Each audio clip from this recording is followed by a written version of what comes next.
السلام علیکم ورحمۃ اللہ وبرکاتہ۔ رب اشرح لی صدری ویسر لی امری واحلل عقدۃ من لسانی یفقہوا قولی۔ سورہ نساء آیت نمبر 144۔ اعوذ باللہ من الشیطان الرجیم، بسم اللہ الرحمن الرحیم۔ یا ایھا الذین آمنوا لا تتخذوا الکافرین اولیاء من دون المؤمنین اتریدون ان تجعلوا للہ علیکم سلطانا مبینا۔ ترجمہ: اے لوگوں جو ایمان لائے ہو، ایمان والوں کو چھوڑ کر کفر کرنے والوں کو اپنا ساتھی نہ بناؤ۔ کیا تم چاہتے ہو کہ اللہ کو اپنے خلاف کھلی حجت دے دو؟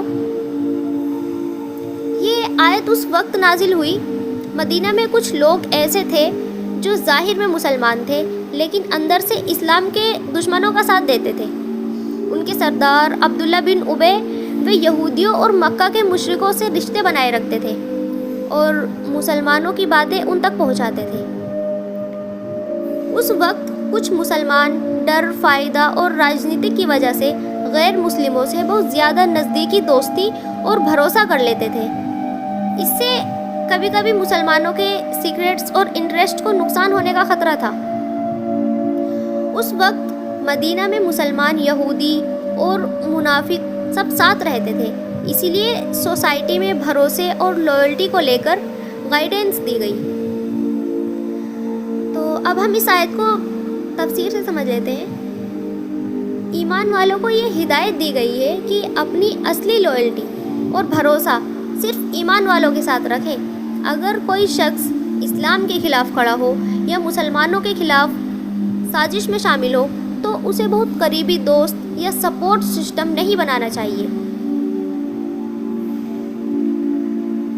حدیث میں آتا ہے، حضرت ابو ہریرہ رضی اللہ تعالیٰ عنہ سے روایت ہے، نبی صلی اللہ علیہ وسلم نے فرمایا، انسان اپنے محبوب ساتھی کے دین پر ہوتا ہے، تو تمہیں چاہیے کہ غور کرو کس سے دوستی کر رہے ہو۔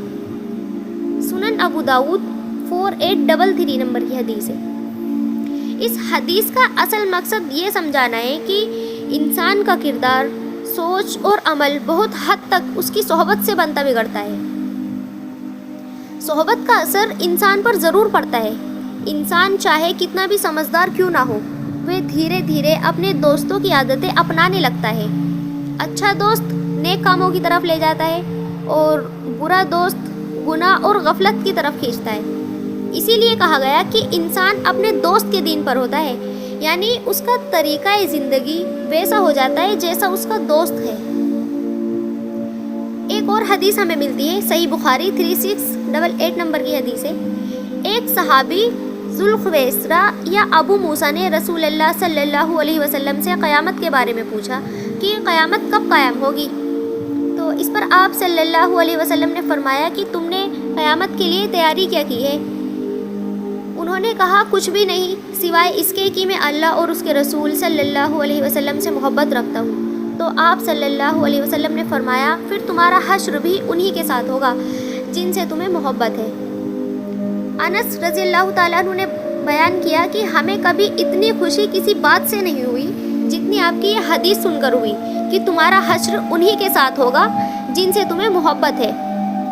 تو انس رضی اللہ تعالیٰ عنہ نے کہا کہ میں بھی رسول اللہ صلی اللہ علیہ وسلم اور حضرت ابو بکر اور حضرت عمر سے محبت رکھتا ہوں، اور ان کی اس محبت کی وجہ سے امید رکھتا ہوں کہ میرا حشر بھی انہی کے ساتھ ہوگا، حالانکہ میں ان جیسے عمل نہ کر سکا۔ اس حدیث کا ایک بڑا پیغام یہ ہے، عمل کم ہو سکتا ہے لیکن سچی محبت اور ایمان امید کا دروازہ کھولتی ہے۔ اسی لیے صحابہ خوش ہوئے کیونکہ یہ حدیث اللہ کی رحمت اور امید دکھاتی ہے۔ آج کے دور میں انسان پر اس کے دوستوں، سوشل میڈیا، کام کی جگہ اور آس پاس کے ماحول کا بہت گہرا اثر پڑتا ہے۔ اسی لیے یہ آیت ہمیں سکھاتی ہے کہ ہم سوچ سمجھ کر ایسے لوگوں کی صحبت اور بھروسہ چنیں جو ہمیں اللہ کی یاد، اچھے اخلاق اور دین کی طرف لے جائیں، نہ کہ ایسے لوگوں کا اثر لے جو ہمیں گناہ، جھوٹ، بے ایمانی یا دین سے دور کریں۔ اس کا مطلب یہ نہیں ہے کہ ہر غیر مسلم سے برا بیہیویئر کیا جائے۔ اسلام سبھی کے ساتھ انصاف اور اچھے اخلاق کی تعلیم دیتا ہے، لیکن اپنی دلی وفاداری، بھروسہ اور دین کے معاملے میں انسان کو بہت سوچ سمجھ کر فیصلہ کرنا چاہیے۔ اس آیت کا جو کنکلیوژن نکلتا ہے وہ یہی ہے، ایمان کی اصل پہچان صحیح لائلٹی اور ٹرسٹ ہے۔ مسلمان کو اپنا ڈیپ ٹرسٹ، پولیٹیکل لائلٹی اور انر سپورٹ سسٹم ان لوگوں تک محدود رکھنا چاہیے جو ایمان اور اسلام کے ہت میں ہو۔ جو لوگ اسلام یا مسلمانوں کے خلاف ہو انہیں بہت قریبی بھروسے مند ساتھی بنانا نقصان اور غلط راستے کی طرف لے جاتا ہے۔ تو اللہ تعالیٰ سے یہی دعا ہے، اللہ ہمیں سچے ایمان اور اچھے صحبت اور صحیح سمجھ عطا فرما، ہمیں ہر اس چیز سے بچا جو ہمارے دین اور ایمان کو کمزور کرے، اور ہمیں ہمیشہ اپنے پسندیدہ بندوں میں شامل فرما۔ آمین یا رب العالمین، وآخر الدعوانا ان الحمد للہ رب العالمین۔